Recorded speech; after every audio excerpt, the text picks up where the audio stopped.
12 ମାସ ବର୍ଷକ 6 ଋତୁ।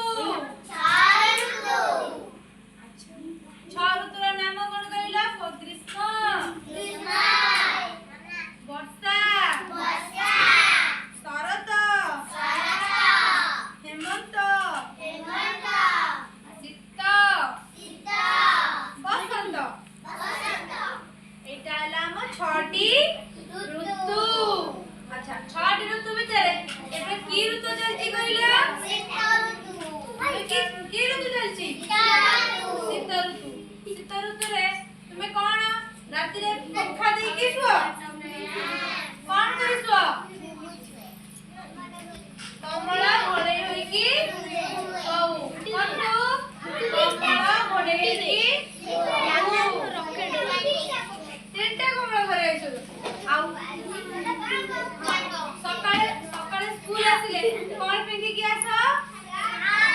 ସ୍ୱେଟର, ଟୋପି, ଆଉ ଶାଲ, ଆଉ କଣ ଜ୍ୟାକେଟ ଏସବୁ ପିନ୍ଧିକି ଆମେ ସବୁ ଆସୁ ସ୍କୁଲକୁ।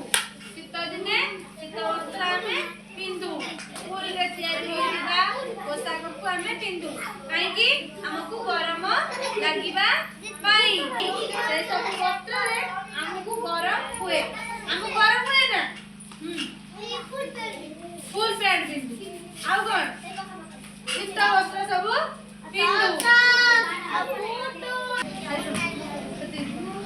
ଆଚ୍ଛା, ଶୀତ ଦିନେ କିଛି ଫୁଲ ଫୁଟେ, ଆଉ କିଛି ପରିବା ଚାଷ କରାଯାଏ। ଆଚ୍ଛା, ଶୀତ ଦିନେ ସବୁ କୋଉ କୋଉ ଫୁଲ ଫୁଟେ କହିଲ? ଗେଣ୍ଡୁ ଫୁଲ, ଆଉ କଣ?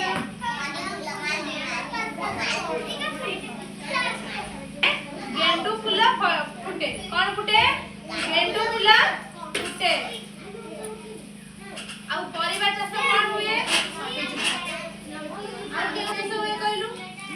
ବନ୍ଧାକୋବି, ଆଉ କେଉଁ ପରିବା? ଫୁଲକୋବି, ଆଉ କେଉଁ ପରିବା?